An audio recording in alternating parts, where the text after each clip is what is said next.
ময়মনসিংহের ঈশ্বরগঞ্জ উপজেলার আজিপুর ইউনিয়নের এই গ্রামের মোট জমির পরিমাণ ২৫ শতক।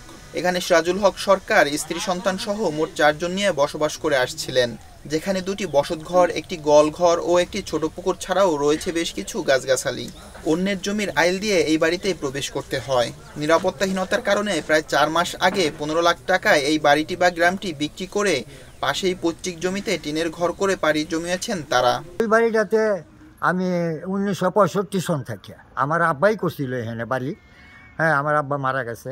৬৫ সন থেকে দীর্ঘ ৬০ বছর যাবৎ আমি এই বাড়িতে আমি বসবাস করে আসতেছি। এখন তো ধরুন আমার ছেলেটা যদি না মরতো তে আমি বাড়িটা ছাড়লাম বলে। এখন আমি একাকার হয়ে গেছি, দুর্বল, নিরাপত্তার অভাব, আমার নিরাপত্তার অভাবের দরুন আমি এই যে আমার প্রত্যেক জুতেই এই মৌজাতেই আমি এই যে রাস্তার ধারে আরেকটা বাড়ির পাশে গিয়া আমি এই যে বাড়ি করছি। গ্রামটি ক্রয় করা আব্দুল মন্নাস ঢাকায় ফলের ব্যবসা করেন। এই বাড়িটি তিনি ক্রয় করেছেন ১৫ লাখ টাকায়। রেজিস্ট্রেশন সহ মোট খরচ হয়েছে ১৭ লাখ টাকা। তার স্বজনরা সহ এই বাড়িতে এখন বাস করছেন ১০ জন। আমার স্বামী বাড়িটা কিনছি।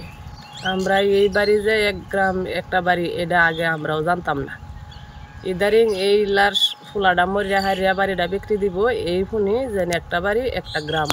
আমরা ১০ জন মানুষ বাড়িতে বসবাস করি। বাড়িটা খুব আলোচিত ছিল, অনেক লোকজন আসা যাওয়া করতো। পরে বাড়ির মালিক সিরাজুল ইসলাম পরে বাড়িটি আব্দুল মন্নাসের কাছে বিক্রয় করে দেন। এমন এটা আর কেউ জানে না, এটাই কয়েকদিন এসে প্রকাশ হয়েছে। বাড়ি বেচছে আরও ৪-৫ মাস আগে মনে হয় বাড়িটা বিক্রি হয়ে গেছে। ১৯১৬ সালে তৎকালীন ব্রিটিশ আমলে স্থানীয় ওমানাথ চৌধুরীর নাম অনুসারে এই গ্রামটির নাম রাখা হয় ওমানাথপুর। তখন কোনো লোকের বসবাস ছিল না গ্রামটিতে। পরবর্তীতে ১৯৬৫ সালে পাকিস্তান শাসন আমলে সিরাজুল ইসলামের প্রয়াত বাবা রমজান আলী বাড়িটি নির্মাণ করেন। রমজান আলী মারা যাওয়ার পর শত্রুদ্ধ সিরাজুল ইসলাম তার একমাত্র ছেলে শরীফুল আলম ও এক মেয়ে ফাহিমা নাসরিন সুমিকে নিয়ে বসবাস করে আসছিলেন। বিপ্লব শেখ, ইন্ডিপেন্ডেন্ট টেলিভিশন।